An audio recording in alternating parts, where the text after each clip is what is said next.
Di mo maintindihan kung ba't ikaw ang napapagtipan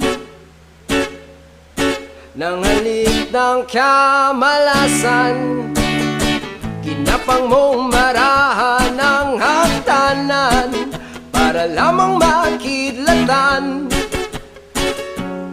sa kaitaas-taasan. Ngunit kaibigan, huwag kang magpapasindak. Kaibigan, easy lang saya.